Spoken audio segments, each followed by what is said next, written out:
উৎসবের আমেজে চলছে জগন্নাথ বিশ্ববিদ্যালয় ছাত্র সংসদ নির্বাচন। চলবে বিকেল 3:30 পর্যন্ত। ছাত্রদল, শিবির ও ছাত্র শক্তির পাল্টাপাল্টি অভিযোগ।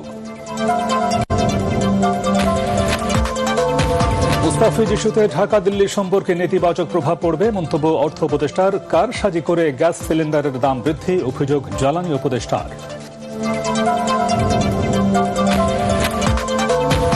পোস্টাল ব্যালটে নিবন্ধনের সময়সীমা শেষ। 15 লাখের বেশি ভোটারের নিবন্ধন। সংসদ নির্বাচনে প্রার্থিতার পক্ষে বিপক্ষে দ্বিতীয় দিনের মতো আপিল আবেদন চলছে।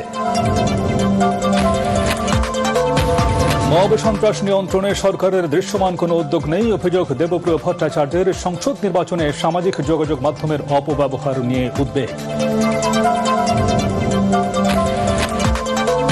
এবং তীব্র শীতে বিপর্যস্ত জনজীবন। সর্বনিম্ন তাপমাত্রা রাজশাহীতে 7 ডিগ্রি, 10 জুলাই শৈত্যপ্রবাহ।